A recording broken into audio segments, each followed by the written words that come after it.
మమ్మల్ని అత్యంత మిక్కిలిగా ప్రేమించిన మా కన్న తండ్రి, పరిశుద్ధమైన మహోన్నతమైన నామనత్వం తండ్రి,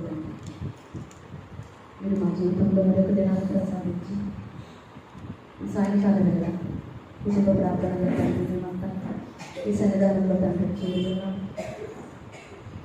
ఇంతవరకు తండ్రి పాటల ద్వారా మేము స్థితించాం తండ్రి. ఇప్పుడు మహావేదం తండ్రి గ్రంథం నుంచి మా జీవితాలకు అవసరమైన కొన్ని మాటలను తండ్రి మేము నేర్చుకుని చూడగా మాకు సహాయం చేయండి. చెప్తున్న నాకులు సమయానుకూలమైన జ్ఞానాన్ని వివేకాన్ని అనుగ్రహించండి.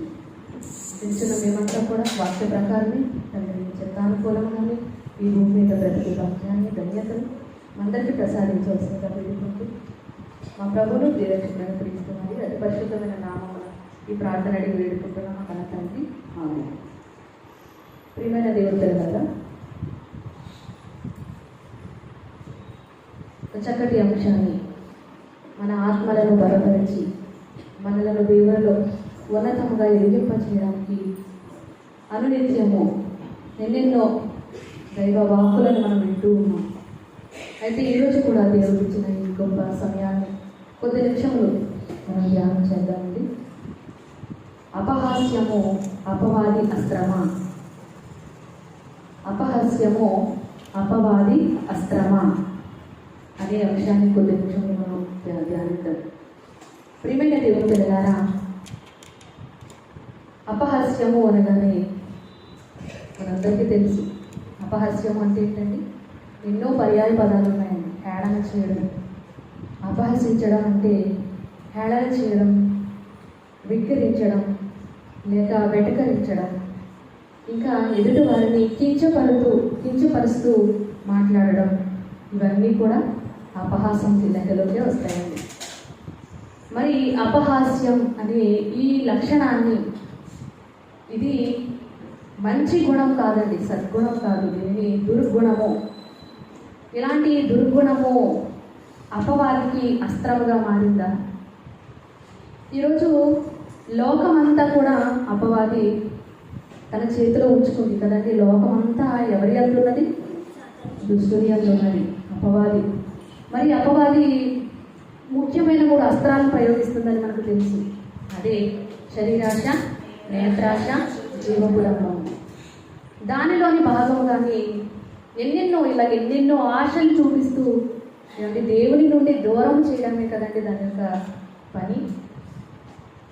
మరి దానిలో భాగంగా ఈరోజు మనం నేర్చుకుంటున్నాం ఒక లక్షణము, అవలక్షణం ఏంటంటే అపహాస్యము. ఈ అపహాస్యాన్ని కూడా అది అస్త్రంగా మలుచుకుంటుందా? ఈరోజు హాస్యము అంటే నవ్వు అండి, నవ్వుతూ ఉండడం. ఈరోజు హాస్యము అనగానే నవ్వించడం. యావత్ సమాజం అంతా కూడా చూడండి ఈరోజు నవ్వులు, హాస్యము, ఆనందంగా ఉండాలి అని దీని కొరకు ఎన్నో కామెడీ షోలు వచ్చాయండి. టీవీలో మనం చూస్తే ఒక ఛానలే కామెడీ ఛానల్ అనేది ఉంటుంది, జెమినీ కామెడీ అని. ఎందుకు? కాసేపు నవ్వుకోవడానికి బాగుంటుందని. మనసు బాగలేనప్పుడు ఏమండి జెమినీ కామెడీ పెట్టుకొని మనం కాసేపు నవ్వుకుంటే మన బాధలన్నీ మర్చిపోతాము అని. ఇలా ఎన్నెన్నో షోలు అండి, కామెడీ, కబడ్డీ అని తెలియదు కాదు, ఎన్నెన్నో వస్తాయి కదండి. జబర్దస్త్ అని, ఇంకా నవ్వించడానికి, మనుషులు నవ్వించడానికి ఎన్నెన్నో ప్రోగ్రామ్స్ అండి, కామెడీ, కబడ్డీ అని. ఇంకా రకరకాలు ఎన్నో ప్రోగ్రామ్స్ పేరిట ఈరోజు నవ్వులండి. అంటే జీవితం అంటే ఏంటండి? నవ్వుకోవడమేనా? ఈరోజు హాస్యము అంటే నవ్వుకోవడం కాసేపు. ఏమంటే ఈరోజు నవ్వు అంటే చాలా ఆనందంగా ఉండడం తప్పు కాదండి. ఈరోజు ఆనందంగా ఉండడం వల్ల నవ్వుతూ ఉండడం వల్ల ఒకప్పుడు ఏమన్నారండి? నవ్వు 4 విధాల చేటు అన్నారు. ఆడపిల్లలు అసలు నవ్వకూడదు, నవ్వు 4 విధాల చేటు అన్న ఈ సమాజమే ఇప్పుడు మార్చి ఏమన్నదండి? నవ్వు 4 విధాల గ్రేటు. నవ్వు 4 విధాల చేటు అన్న ఈ సమాజం మాట మార్చి ఏమంటుందండి? నవ్వు 4 విధాల గ్రేటు అంటుంది. ఎందుకు గ్రేటు? నవ్వుతూ ఉంటే ఎవరైనా మొక్క మార్చుకుని ఉన్నారనుకోండి, ఏమంట? ఎప్పుడు ఇలాగే ఉంటారా? నవ్వుతూ హ్యాపీగా ఉండొచ్చు కదా. ఎందుకు నవ్వుతూ ఉండమంటున్నారు? ఎన్నో లాఫ్టర్ థెరపీలని పని కట్టుకుని నవ్వుతూ ఉంటారండి. ఏమండి లాఫింగ్ థెరపీ అని థెరపీ కూడా ఉన్నది, లాఫింగ్ థెరపీ అని. ఎందుకు నవ్వుతున్నారు వీళ్ళందరూ? నవ్వు రాకపోయినా పార్కులంట చూడండి, ముసలి వాళ్ళు చూడండి నవ్వుతూ ఉంటారు. ఎందుకు వీళ్ళు ఇలా నవ్వుతున్నారు అంటే నవ్వు 4 విధాల చేటు కాదు, 4 విధాల గ్రేటు. నవ్వుతూ ఉంటే ఎన్ని రుగ్మతలు పోతాయంట? ఇంచుమించు 70 రుగ్మతలు పోతాయంట. నవ్వుతూ ఉంటే 70 రుగ్మతలు పోతాయంట. దేవుడు కూడా చెప్పాడు కదండి, సంతోష హృదయం ఎలా ఉంటుందంట? సంతోష హృదయము ముఖమునకు తేటనిచ్చును, మనోదుఃఖము వలన ఆత్మ నలిగిపోవును.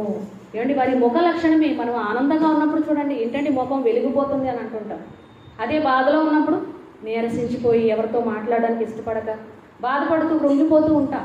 అంటే ఏదో దుఃఖము లోపల ఉందని మనకు అర్థమవుతుంటుంది. మరి నవ్వుతూ ఉండడం ఏమండి, ఆరోగ్యంగా ఉండడం ఆనందమే మహాభాగ్యం. ఏంటి ఆనందంగా ఉండడం ఆరోగ్యకరం అంటున్నారు. ఇంచుమించు 70 రుగ్మతలు పోతాయంట ఆనందంగా ఉంటే. అంటే 70 రోగాలు దరిచేరవు ఆనందంగా ఉంటే. మంచిదేనండి, ఆనందంగా ఉంటే తప్పులేదు. కానీ ఈరోజు హాస్యం కాస్త ఎలా మారిపోయిందంటే అపహాస్యముగా మారిపోయిందండి. హాస్యము కాస్త అపహాస్యంగా మారిపోయింది అనుట కంటే మార్చేశాడు ఎవరు? అపవాది అందరినీ హాస్యంలో కలిపేసిందండి. అపహాస్యాన్ని కూడా హాస్యంలో కలిపేసింది ఈరోజు. చూడండి, ఒక సెల్ ఫోన్ నిండా, ఒక టీవీ నిండా ఇవే ప్రోగ్రామ్స్ నవ్వించడానికి. అలాగే సెల్ ఫోన్ ఈరోజు చేతిలో పెట్టింది. సెల్ ఫోన్లో చూడండి మోజీలు అంటారు, అవేనా అంటారు, మోజీలు అంటారు. ఒకడు నడుస్తూ వెళ్తుంటాడు, లేక ఒకడు ఒక డోరు పైన కూర్చొని ఉంటాడు ఒక కర్ర పట్టుకొని. బయటకు వచ్చి కొడుతూ ఉంటాడు, అతను గాయపరుస్తూ ఉంటాడు. అతను కొడుతుంటే ఎవరు కొట్టారో తెలీదు. అంటే నవ్వుతూ, అది నవ్వ అంటే ఒకరిని గాయం చేస్తుంటే నవ్వు వస్తుందా? ఫ్రాంక్స్ ఏంటంటే అంటే ఇలా ఎలాంటి ప్రాబ్లం చూడండి. అంటే ఎలా అయిపోయిందంటే ఒకరిని హింసిస్తూ ఉంటే, ఒకరిపై నిందలు వేస్తుంటే అది అపహాస్యం అండి. అపహాస్యం అన్నాడు దేవుడు, కానీ ఈరోజు హాస్యంలో కలిపేశారండి. ఈరోజు చీకటి దెబ్బ కొడుతుంది అపవాది తంత్రం అన్నాడు. అందుకేనండి అపవాది ఏం చేస్తుందండి, లోకానంతటా తన గుప్పిట్లో పెట్టుకొని బిజీ చేసేసిందండి మనుషులను. సెల్ ఫోన్ ఇచ్చి ఇక మీరు బిజీ అయిపోండి, హ్యాపీగా ఉండండి, నవ్వుతూ బ్రతకాలంట. ఏంటి? నవ్వుతూ బ్రతకాలిరా, నవ్వుతూ చావాలంట. నవ్వుతూ ఎవరైనా చేస్తారా? చావులో ఆనందం ఉంటుందండి? ఎవరైనా నవ్వుతూ ఆహా నవ్వుతూ చచ్చిపోతారు ఎవరైనా? ఎక్కడైనా చూసామా? చావు అంటే శరీరాన్ని ఆత్మ విడిచిపోయే ఆ క్షణం అండి.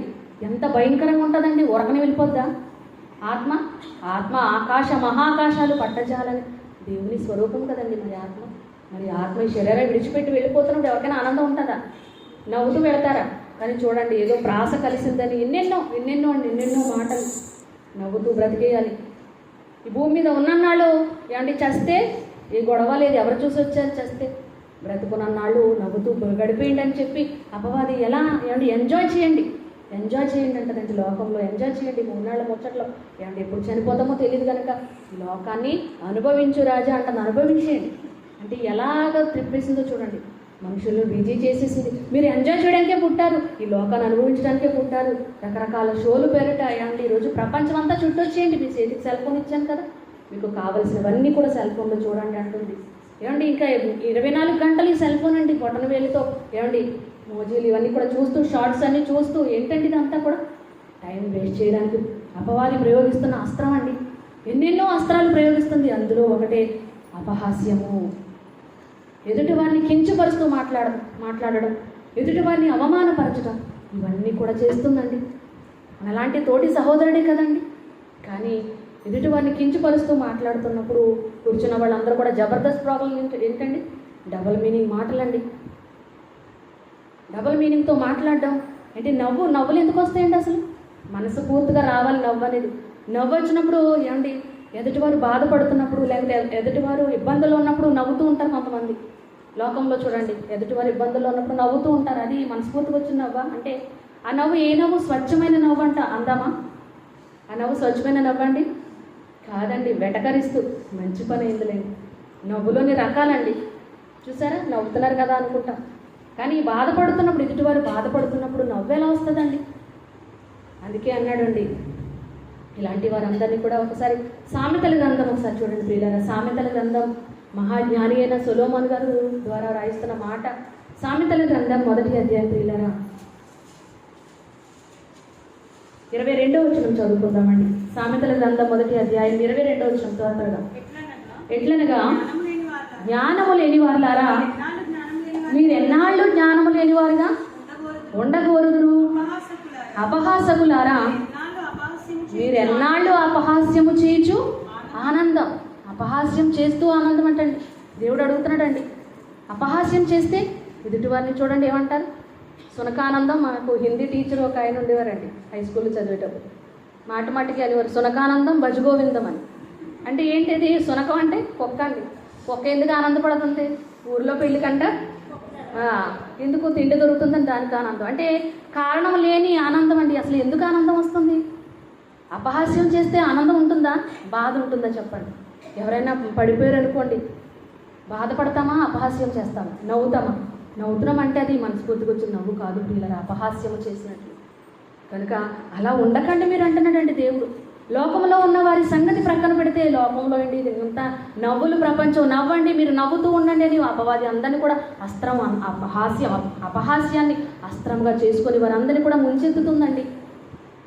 ఈరోజు మునిగి తేలుతున్నారు హాస్యంలో. కానీ ఈరోజు లోకంతో ప్రత్యేకింపబడిన వారు కదండి మనం. దేవుని పిల్లలమండి. లోకంతో కలిసిపోయి వారి వల్ల ఉండడానికి మనము రాలేదు ప్రియులారా. కనుకనే మనం అలా ఉండలేమండి. లోకంతో మనము కలియలేమండి. అందుకేంటాడు విశ్వాసికి అవిశ్వాసితో ఏమి పొందిక. చూడండి, ఈరోజు లోకంలో ఉన్నవారి వల్లే మనము హ్యాపీగా ఉండగలమా? మన బంధువులే అంటుంటారండి మనల్ని. మీరందరికీ కూడా అనుభవమే. ఏంటండి, దేవుని నమ్మిన తర్వాత మీరు చర్చికి వెళితే ఇంక మరి మా ఫంక్షన్స్కి వెళ్ళి కూడా రావట్లేదు. ఇంట్లో సొంత వారు ఏంటి ఏ కార్యక్రమాలైనా మనం వెళ్ళే పరిస్థితిలో ఉండము. ఎందుకంటే మనకు మనసు ఉండదు. మరి నిన్నటి దినమున ఆత్మీయ తండ్రి గారు అనుమతి ఇచ్చారు. అనుమతి ఇవ్వగానే ఎలా వెళ్ళిపోరండి. ఇటు జెంట్స్ కమిటీ వాళ్ళు కానివ్వండి, ఇటు లేడీస్ కమిటీ అందరూ కూడా ఆనందం అండి. ఎందుకు ఇదంతా అంటే ఆత్మీయులు పెళ్ళి కదండి. వివాహము ఘనమైన వివాహానికి, పవిత్రమైన వివాహానికి వెళ్ళారు కనుకనే మీరంత ఆనందంగా వెళ్ళగలిగారు. అదే మనం ఇంట్లో ఏమైనా కార్యక్రమాలు, వాళ్ళు హైందూ సోదరులు అనుకోండి, వెళ్ళగలమా అంత ఆనందంగా? అసలు వెళ్ళము. నిన్నటి దినాన నిజం ఏదో జైల్లో నుండి విడుదల ఏర్పడతా చూడండి, విడుదల వచ్చినప్పుడు ఎలా వెళ్ళిపోతాం అలాగ అనిపించింది. ఎంతో ఆనందం. మంచిదేనండి, అది ఘనమైన వివాహానికి వెళ్ళారు, అది మంచిది. కానీ ఈరోజు లోకంతో మనం కలియలేం ప్రియులారా. లోకంలో ఉన్న వారితో కలియలేము. ఎందుకంటే లోకం అంతా కూడా దుష్టుని సంబంధాలండి వాళ్ళందరూ. ఈరోజు మనము క్రైస్తవులు అంటే ఎంతో ఆనందం అండి. ఈరోజు చూడండి పాటలు ఎంతో ఆనందంగా, పోటీల మీద ఎంతో ఆనందం అండి. ఎంత ఆనందం మనకు. ప్రభు నందు ఎల్లప్పుడూ ఆనందం అండి మనకి. మరి అలాంటి ఆనందం కలిగి ఉంటాము. కానీ లోకస్తులు అలా లేరండి. ఒకవేళ వాక్యం వినబడుతున్నప్పుడు సహవాసంగా కూడుకుంటున్నామంటే ఎందుకు మనం కూడుకుంటున్నాం? పనిపాటు లేక కాదండి, లేక ఏదో ఇంట్లో ఊసిపోక కాదు, ఇక్కడ అందరూ సోదరులు అందరూ కలుస్తాము ఆనందంగా ఉంటుందని మాత్రం కాదండి. సహవాసముగా కూడుట మానొద్దన్నాడు. ఎందుకు సహవాసంగా కూడాలి మనమంతా? ఎందుకు కూడాలి అంటే ఆ దినము సమీపించుట మీరు చూచుకొలది మరీ ఎక్కువగా ఒకరినొకడు పురుగొల్పుకోవడానికండి. వాక్యంతో ఒకరినొకరు పురుగొల్పుకోవాలా? పురుగొల్పుకోవాలండి. ఏ వాక్యం వినబడుతుంది ఈరోజు? ఆ వాక్య ప్రకారం ఒకవేళ నేను ఉన్నానా లేదా చెక్ చేసుకోవాలండి. ఒకవేళ దేవునికి అయిష్టులుగా కానీ ఉన్నామా? ఒకవేళ ఈ లక్షణం కానీ మాలో లేదా? లేక దేవునికి నచ్చని లక్షణం ఏమైనా ఉందా? మనం ఏం చేయాలి? వాక్యంతో ఒకరినొకరు హెచ్చరించుకోవాలండి. ఒకరికొకరు పాటలతో కూడా, ఆత్మ సంబంధమైన పద్యములతో ఒకరినొకడు బోధ చేసుకోండి, ఒకరినొకడు హెచ్చరించుకోండి. అందుకేనండి సహవాసం. అందుకే మనం సహవాసంగా కూడుకుంటున్నాం ఈరోజు. మరి జ్ఞానం కలిగిన వారు మనమండి. మరి అపహాసకులు అంటే ఎవరు అనుకుంటున్నారు? జ్ఞానము లేనివారండి. జ్ఞానము లేనివారు. అందుకే దేవుడు అంటున్నాడు, జ్ఞానము లేనివారులారా మీరు ఎన్నాళ్ళు జ్ఞానము లేనివారుగా ఉంటారు. వెంటనే చెప్తున్నాడు, అపహాసకులారా మీరు ఎన్నాళ్ళు అపహాస్యము చేయించు ఆనందించుదురు. ఏమంటారండి? ఇంకా పీక్ స్టేజ్కి వెళ్ళిపోతే ఏంటండి, ఒకడైతే లోపల ఏం చేస్తున్నాడు, ఒక భార్యను చంపి ముక్కలుగా కోసి కుక్కర్లో ఉడకబెడుతున్నాడంట పాటలుగా. ఏంటండి ఇది ఇంకా పైశాచిక ఆనందం. ఇంకా పీక్ స్టేజ్ అండి పైశాచిక ఆనందం. దాంట్లో ఆనందం ఉంటుందా? భయం వేయట్లేదు. తనలాంటి మనిషి కదండి, తనలాంటి బాధే ఉంటుంది. మనుషులు కోస్తున్నప్పుడు. అయినా కూడా చూడండి ఎంత క్రూరులుగా ఈరోజు సమాజాన్ని తయారు చేసిందో అపవాది. ఒకసారి ఆలోచించండి పిల్లలు.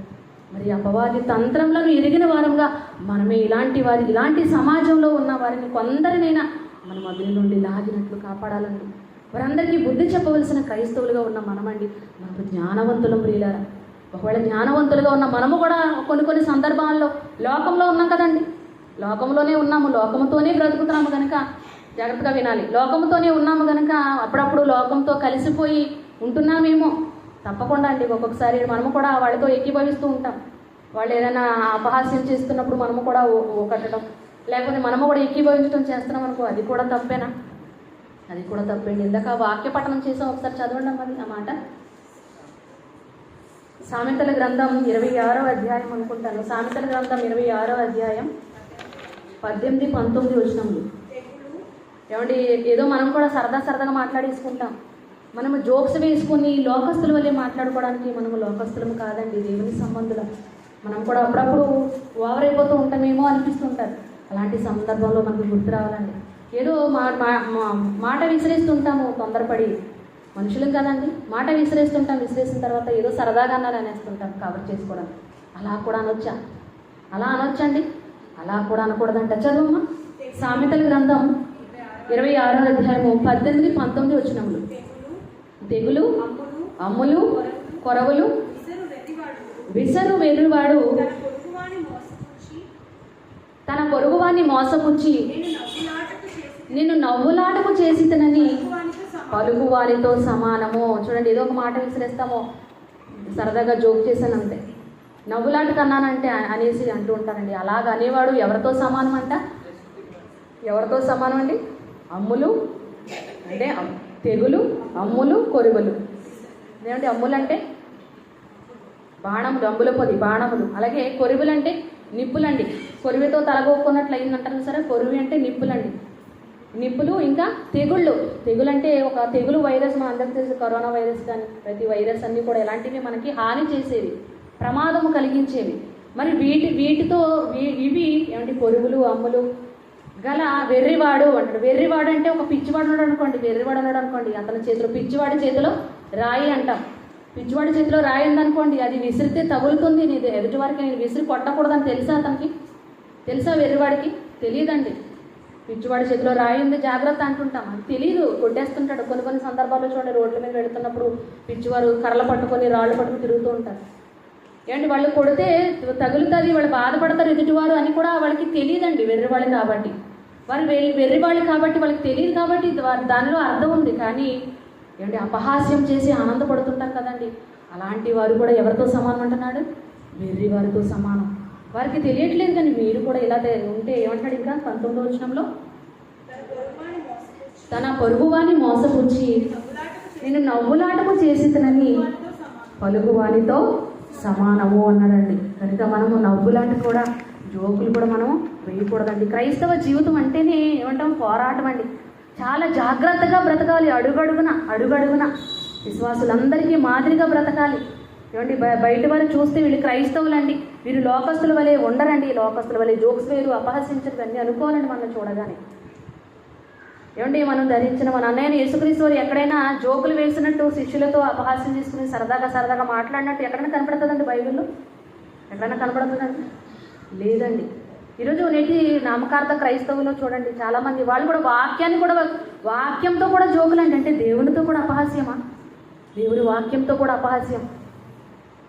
దీనికి ఒక ఉదాహరణ ఏంటంటే, ఒక అతను క్రైస్తవ సోదరులు ఇద్దరు పకోడీ తింటాడంటండి. ఒకడు ఏదో పకోడీ తింటున్నప్పుడు ఎదుటివాడు అడిగాడంట, నాకు కూడా నీకు తెలియదా, నిన్ను వలే నీ పొరుగువానిని ప్రేమించాలని తెలియదా, నువ్వు ఒక్కడే తినేస్తావు అని అన్నప్పుడు ఆ తింటున్నవాడు అన్నాడంట, ఈ పొరుగువానిది నువ్వు ఆశించకూడదు అని అన్నాడంట తింటున్నవాడు. ఇంతకీ ఏది కరెక్టు? రెండు వాక్యమే. అంటే వాక్యంతో కూడా అపహాస్యమా? ఇలా కూడా తయారయ్యారండి. వాక్యాన్ని కూడా అపహసించడానికి జోకుల్లా వాడుకుంటున్నారా? దేవుని వాక్యం ఎంత శక్తివంతమైనదండి. దేవుని వాక్యంతో హాస్యం చేయొచ్చా? అపహాస్యం చేస్తున్నారు. అలా ఉన్నారండి నేటి బోధకులు. బయట ఉన్న వాళ్ళు అంటున్నారంటే మన నేటి క్రైస్తవులే కాదంటారండి. అంటే దేవుని పేరు చెప్పి గంతులు వేయడం, దేవుని పేరు చెప్పి సినిమా పాటలను అంటే స్టైల్ కట్టే సినిమా పాటలు వీరు తెచ్చి పాడడం, ఇవన్నీ చేయడం వల్ల ఈరోజు క్రైస్తవ్యాన్ని ఎలా చేసేసారండి? అన్యజనుల ముందు హాస్యాస్పదం. ఈరోజు నవ్వుకుంటున్నారండి క్రైస్తవ్యాన్ని చూసి కించపరిచే విధంగా ఈరోజు ఉన్నారు అని అంటే, ఈరోజు క్రైస్తవ్యాన్ని ఎలా చేసేసిందండి? మన వేలుతో మన కొన్నే పొడుచుకునేలా చేసిందండి అపవాది తంత్రం. ప్రియులారా, అపవాది తంత్రం. కనుక వాక్యానికి లోబడి ఉండండి, అపవాదిని ఎదిరించండి, అప్పుడు అది మీ యొద్ద నుండి పారిపోవును అన్నాడే. మరి అపవాది ఉన్న లోకంతో మనము కూడా కలిసిపోయి జోకులు వేయకూడదండి. అలాంటి క్రైస్తవులను కూడా రక్షించవలసిన బాధ్యత మనలో ఉంది ప్రియులారా. కనుక అపహాస్యం అనేది చాలా భయంకరమైనదండి. ఇది చిన్నదే కదండి, ఏదో జోక్ చేసాము దానికే దేవుడు శిక్ష విధిస్తాడా? కొన్ని సందర్భాల్లో ఏమండి ఇవి చిన్నవే అని అనుకుంటామండి మనం, కానీ దేవుని దృష్టిలో అది పెద్ద నేరముగా పరిగణింపబడుతుంది. మనము పెద్ద నేరం ఇది అని అనుకునేవేమో దేవునికి చిన్నగా కనపడతాయండి. ఎందుకంటే యెషయా గ్రంథంలో అంటాడు కదా, యెషయా గ్రంథం 55వ అధ్యాయం 8వ వచనంలో ఒకసారి చదువమ్మా. యెషయా గ్రంథం 55వ అధ్యాయం 8వ వచనంలో, నా తలంపులు మీ తలంపులు వంటివి కావు, మీ త్రోవలు నా త్రోవల వంటివి కావు. ఆకాశమును భూమికి, ఆకాశమును ఎంత ఎత్తుకునండి భూమికి, మీ మార్గముల కంటే నా మార్గములు, మీ తలంపుల కంటే నా తలంపులు అంత ఎత్తుగా ఉన్నవి అన్నాడండి. ఇది చిన్నదే కదా, ఏదో నవ్వుక జోక్ చేశాను, దీనికే దేవుని కోపం వచ్చేలా, దీనికే ఇంత శిక్ష విధించేలా దేవుడు అని అనుకుంటామండి. కానీ దేవుని దృష్టిలో అది పాపం అండి. అందుకే ఏమంటాడు కీర్తనకారుడు రాస్తూ, దుష్టుల ఆలోచన చొప్పున నడువక. అసలు దుష్టుల ఆలోచనలో మనం వెళ్ళకూడదు. దుష్టుని లక్షణాలు ఉన్నది లోకంలో, దుష్టుల ఆలోచనలో మనం వెళ్ళకూడదండి. అలాగే పాపుల మార్గాన్ని అసలు నిలబడకూడదు మనం. పాపుల మార్గాన నిలువక, ఇంకా ఏమన్నాడు, అపహాసకులు కూర్చుంట చోటని అసలు కూర్చోకండి. అపహాసకులు కూర్చుండి ఏం మాట్లాడుకుంటారండి? వెళ్ళే వాళ్ళని పోయేవాళ్ళని చూస్తూ వాళ్ళని అపహసిస్తూ వాళ్ళని గేలీ చేస్తూ వాళ్ళని హేళన చేస్తూ ఉంటారండి. అదే అపహాస్యం అంటే ఇక పనిపాటు లేదా? పనిపాటు లేకుండా ఎవరికి ఒక పేర్లు పెడుతూ వారిని కించపరుస్తూ ఉదయం చక్కటి మెసేజ్ని ఒక ఛానల్ని, లేడీస్ మీటింగ్లో ఒక ఛానల్ని సహోదరి ధరణి చక్కగా ఓపెన్ చేయడం జరిగింది. ఆ ఛానల్లో మొట్టమొదటి మెసేజ్గా శివక్క గారు మెసేజ్ పెట్టింది. దానిలో చక్కగా ఉందండి, ఎదుటి వారిని మనం ఏం చేయకూడదండి, కించపరచకూడదు. ఎదుటి వారిని నువ్వు కుంటోడు, నువ్వు గుడ్డోడు, విశ్వాసంలోకి వచ్చిన తర్వాత మన వాళ్ళని ఎవరు కూడా అనకూడదండి, ఎవరిని అనకూడదండి, ఒక మాట అనకూడదండి, వారిని తృణీకరించకూడదు. క్రైస్తవ జీవితంలో వచ్చిన వారిని మనం తృణీకరించకూడదు. అలాగే మనల్ని తృణీకరించడానికి అవకాశం ఇవ్వకూడదు. తృణీకరించడానికి ఎవరికి అవకాశం ఇవ్వద్దు అంటాడు పౌలు గారు తిమోతికి రాస్తూ. మనం ఎవరిని తృణీకరించకూడదు, ఎవరిని తృణీకరించనివ్వకూడదు అని అంటే అలా మనము బ్రతకాలండి. క్రైస్తవ జీవితం అంటే చాలా ప్రత్యేకమైనది ప్రియులారా, చాలా కష్టం అండి. ఈ లోకము అపవాది సింహాసనం ఉన్న చోట మనము కాపురం ఉంటున్నామే. మరి అది సింహాసనం వేసుకుందంటే ఏలికగా ఉందండి, అది ఏలుతున్న తన రాజ్యంలో మనము దేవుని రాజ్య నివాసులుగా బ్రతుకుతున్నాము అని అంటే ఎంత కష్టం ఒకసారి ఆలోచించండి. అయినా కూడా బ్రతకాలండి, అయినా కూడా లోకంతో కలిసిపోకుండా లోకం నుంచి ప్రత్యేకింపబడిన వారిగా ప్రత్యేకంగానే మనమంతా కూడా బ్రతకాలి ప్రియులారా. లోకంలో అపహాస్యం అండి అంతా చోటు చేసుకుంది అపహాస్యం, మనం అలా ఉండకూడదు ప్రియులారా. ఏమంటే ఇంట్లో కూడా జోకులు వేసుకుని ఒక భార్య భర్తను దూషిస్తూ ఉంటుంది అంటే కించపరుస్తూ మాట్లాడుతూ ఉంటుంది. ఎంత కోపం వచ్చినా అలా మాట్లాడకూడదు ప్రియులారా. క్రైస్తవులుగా ఉన్న మనం, ఒక భర్త భార్యను కించపరుస్తూ మాట్లాడుతూ ఉంటాడు. ఒక వంట చేసినప్పుడు నీకు చేయడం వచ్చి ఇది అసలు కూరేనా చూడండి, అంటే ఎంత మనసు బాధపరిచే విధంగా మన మాటలు కూడా ఉండకూడదండి. అందుకే అన్నాడు, ఈ మనస్సును కూడా మీరు ఉల్లసించకండి మీ సహోదరుడు పడిపోయినప్పుడు అంటాడు. అసలు మనసులో కూడా ఇలాంటి ఆలోచన మనకు రాకూడదండి. మనం ఎవరిని కూడా కించపరచకూడదండి. ఏమండి ఈ బైబిల్ గ్రంథంలో ఒక భార్య ఉందండి, ఆమె తన భర్తను కించపరిచిందండి. కించపరచడం వల్ల ఏంటండి నష్టం అనుకుంటున్నారా? ఒకసారి చూడండి, సమూయేలు 2వ గ్రంథము 6వ అధ్యాయం ప్రియులారా. ఎవరో కాదండి, మహాభక్తుడండి, ఒక మహారాజు అయిన దావీదు గారండి. దావీదు అలాంటి మహారాజు అయిన భర్తను భార్య సౌలు కుమార్తె, రాజకుమార్తె అని మీకాలు ఏం చేసిందండి? కించపరిచిందండి. ఎందుకు? దేవుని సన్నిధిని మందసం వచ్చిందని ఆనందంలో నాట్యం ఆడాడండి. నాట్యం ఆడినందుకు ఏమంటుందో ఒకసారి చూడండి. సమూయేలు 2వ గ్రంథము 6వ అధ్యాయం ప్రియులారా. సమూయేలు 2వ గ్రంథము 6వ అధ్యాయము 16-17 వచనములు చదువు. యెహోవా మందసము దావీదు పురమునకు రాగా సౌలు కుమార్తెయగు మీకాలు కిటికీలో నుండి చూసి యెహోవా సన్నిధిని గంతులు వేయించు నాట్యమాడుచు ఉన్న దావీదును కనుగొని ఎక్కడ హీనపరిచిందండి? బయటకు కూడా అనలేదండి. ఎక్కడ హీనపరిచింది? తన మనస్సులో హీనపరిచింది. రాజు అయ్యుండి ఇలా హీనంగా పనికత్తుల ముందు ఇలా హీనంగా ఏమండి కనబడతాడా? బట్టలు కూడా కానుకోకుండా ఇంత ఆనందంతో గంతులు వేస్తాడా? ఎంత హీనపరిచిందంటే హీన అన్నాడంటే ఆ మాట ఎంత భయంకరంగా ఉందండి. తన మనస్సులో హీనపరిచిందండి. అలా హీనపరిచినందుకు ఏం జరిగిందో తెలుసండి? మనసులో అనుకున్నది కదండి, బయటికి ఎలా తెలిసిందని అనుకుంటున్నారా? హృదయాంతరాళాలు ఎరిగిన దేవుడు అండి. దేవునికి తెలియదా మన మనసు? అసలు మనసులో ఆలోచన తలంపు పొట్టక మునిపే అంటాడు. తలంపు పొట్టక మునిపే తెలుసు కదండి. మరి అలాంటప్పుడు చూడండి, తెలిసింది దేవుడు ఏం చేశాడంటే 17వ వచనం, 22వ వచనం, ఇంతకంటే మరీ ఎక్కువగా నేను తృణీకరింపబడి నా దృష్టికి నేను అల్పుడనై నీవు చెప్పిన పనికత్తుల దృష్టికి గనుడనగుదనని మీకాలతో అనేను. అప్పుడు శాపం వచ్చేసిందండి. దైవజనుడు అండి, దేవునికి ఇష్టానుసారుడైన మనుషుడు అండి. అలాంటి దైవజనుడు అన్నది ఏమొచ్చేసిందంట? శాపం వచ్చేసిందండి. ఎలాంటి శాపము? మరణము వరకు సౌలు కుమార్తెయగు మీకాలు పిల్లలను కనకయుండెను. గొడ్రాలుగా ఉండిపోయిందండి. బైబిల్ గ్రంథంలో ఎంతోమంది గొడ్రాండ్రు కనబడతారండి. ఒక శారా, అలాగే రాహేలు, ఏమంటే ఇంకెవరున్నారు, హన్నా, వీళ్ళందరూ కూడా గొడ్రాండుగా మనకు కనపడతారు. కానీ వాళ్ళకి అందరికీ కూడా దేవుడు పిల్లల్ని అనుగ్రహించాడా? బిడ్డలను అనుగ్రహించాడండి. కానీ ఇక్కడ మేకాలు మాత్రం ఎంతవరకు అంటే అసలు గొడ్రాలుగానే చచ్చిపోయిందండి. ఎంత శాపం అండి!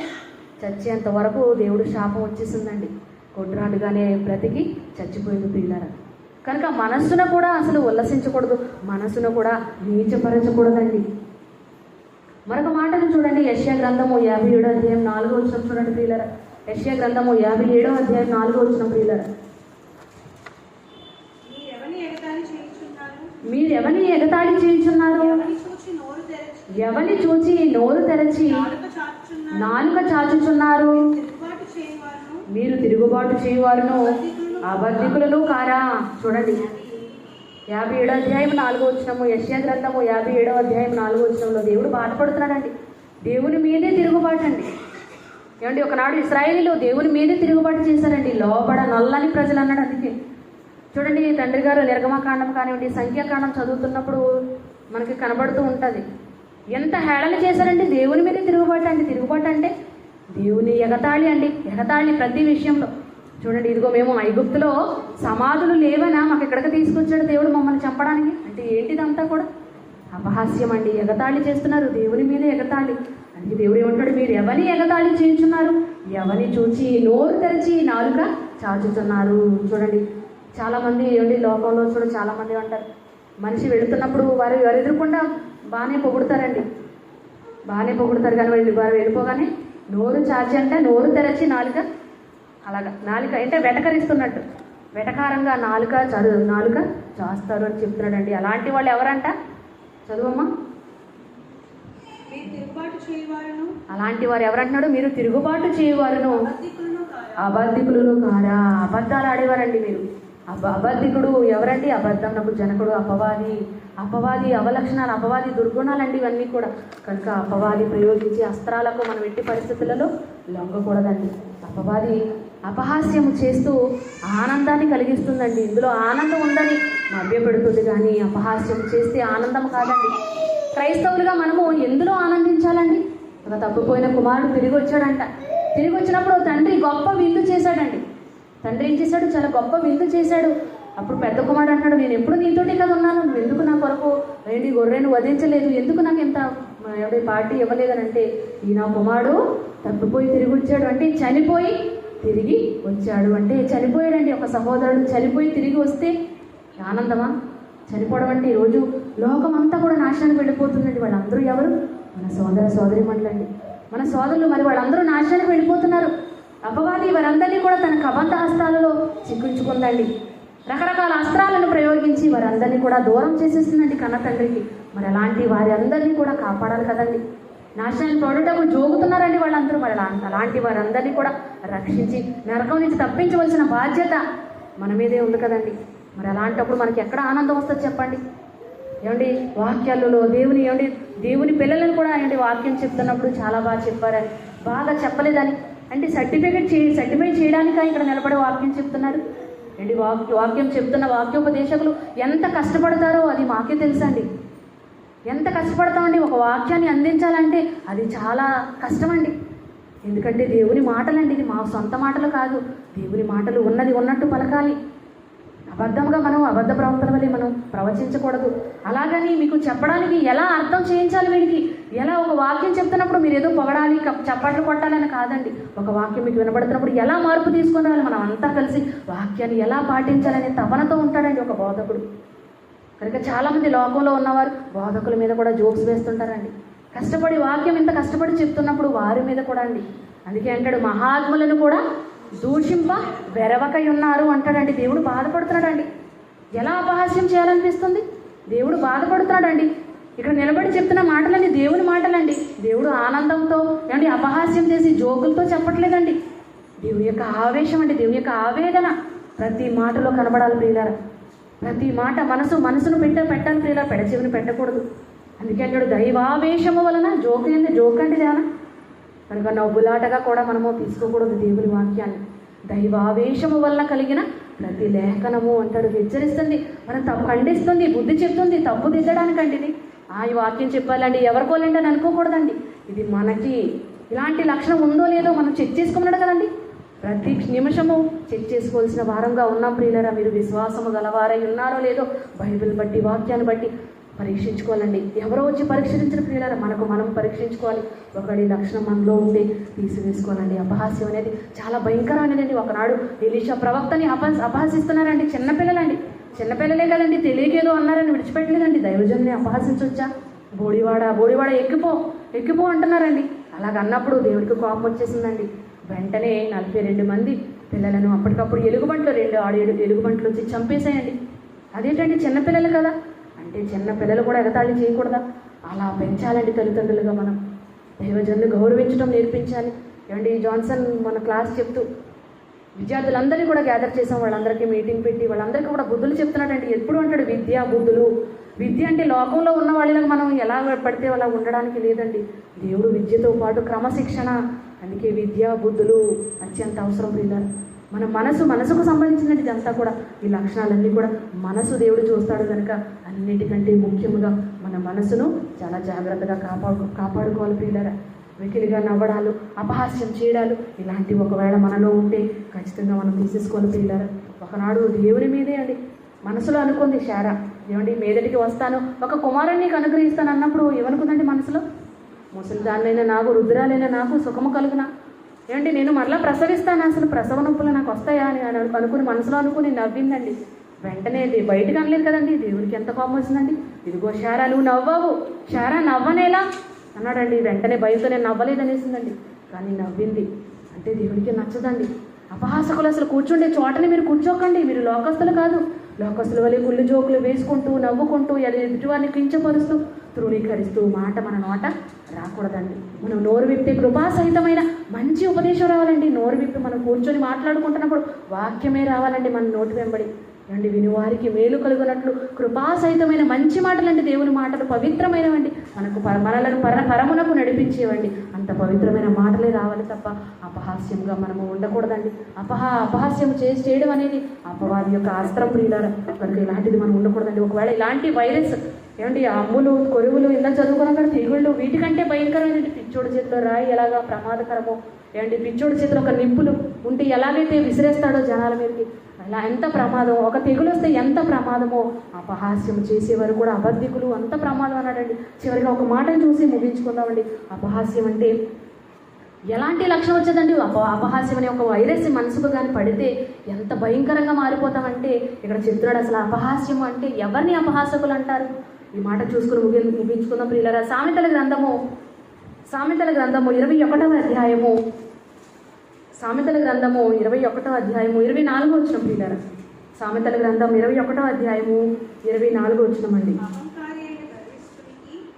అహంకారి అయిన గర్విష్ఠునికి అపహాసకుడని పేరు. అపహాసకుడు అంటే ఎవరండి? అపహాసకుడు అంటే అహంకారి అయిన గర్విష్ఠుడు అంట. వాళ్ళకి ఏమని పేరు పెట్టాడు? అపహాసకుడు. మరి అహంకారము అంటే గర్వము అంటే నాశనమునకు ముందు గర్వము నడుచును, పడిపోవటకు ముందు అహంకార బుద్ధి నడుచును అన్నాడు. అంటే అహంకారం అండి, గర్వ హృదయులందరూ యెహోవాకు హేయులు. గర్వపడితే నచ్చదండి. దీన మనసు, వినయము, విధేయత. ఏమంటే క్రీస్తు వారు ఎంత దీన మనసు అండి. అలాంటి ఆయన్ని కూడా ఆనాటి యోధా జాతి అపహసించిందండి. ఇదిగో నిన్ను పిడిగుద్దులు గుద్ది నిన్ను గుద్దింది ఎవరో చెప్పుకో చూద్దాం, అంగిని చీట్లు వేసి ఎవరో చెప్పుకో చూద్దాం, నువ్వు ప్రవక్తవు కదా ప్రవచించు. అలాగే సిలువలో ఉన్నప్పుడు కూడా సిలువలో ఏమండి యూదా జాతి అందరూ కూడా రోమ ప్రభుత్వంలో ఉన్న వారు అందరూ కూడా అపహసించారండి. ఇదిగో 3 దినాల్లో ఈ దేవాలయం పడగొట్టండి, 3 దినాల్లో కట్టేస్తానన్నావు కదా, ఇంత ప్రగల్భాలు పలికావు, నీవు కాపాడుకోలేవా, సిలువ మించి దూకే, అప్పుడు నీవు దేవుని కుమారుడు అని మేము నమ్ముతామని అపహాస్యం చేశారండి. అయినా కూడా నోరెత్తలేదు పిల్లలు. ఈరోజు ఎవరైనా మనల్ని అపహాస్యం చేస్తే తిరిగి అపహాస్యం చేయమని, కీడుకు ప్రతి కీడు చేయమని కూడా దేవుడు చెప్పట్లేదండి. దూషణకు ప్రతి దూషణ చేయలేదండి మన అన్నయ్య యేసుక్రీస్తు వారు. భరించారండి. ఏమండి అనేవాడి కంటే అనిపించుకునేవాడు ధన్యుడంట. ఏదో అనేసేవాడు బాధ ఏంటి గర్వపడడానికి లేదండి. అపహాసం అని ఈ బుద్ధి ఉంటే ఎంత భయంకరమైందంటే ఎవరి మాట వినమండి, గర్వం వచ్చేస్తుందండి.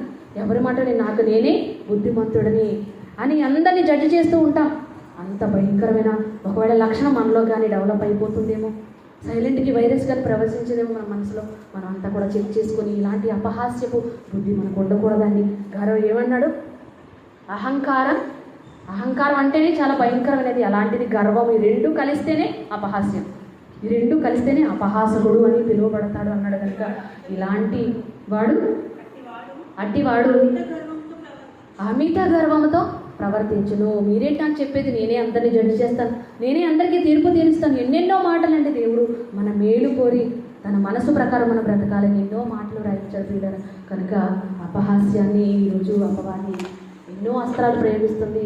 అపహాస్యాన్ని కూడా అపవాది అస్త్రముగా మార్చుకొని లోకాన్నంతటినీ కూడా ఏమండి నవ్వుతూ బ్రతకండి, నవ్వుతూ చావడానికి నవ్వులలో ముంచేసి కనీసం దేవుడి గురించి ఆలోచించకుండా ఎంజాయ్ చేయాలి లోకంలో అని చివరి వరకు నవ్వుతూ చివరికి అర్ధాంతరంగా ఏడుపును పండ్లు పురుగుటేను అంత భయంకర నరకాగ్నికి తూసేస్తుందండి. కనుక మనం అంతా కూడా ఇలాంటి లక్షణము కలిగి ఉండకుండా ఇలాంటి వారందరికీ కూడా బుద్ధి చూపేవారుగా మనం అంతా ఉండాలని ఇంతవరకు ఓపిక విన్నందుకు మీ అందరికీ కూడా ప్రేమపూర్వక వందనాలు తెలియజేస్తూ ఈ మాటలు చెప్పి ముగిస్తున్నాను. అందరికీ వందనాలు. Thank you.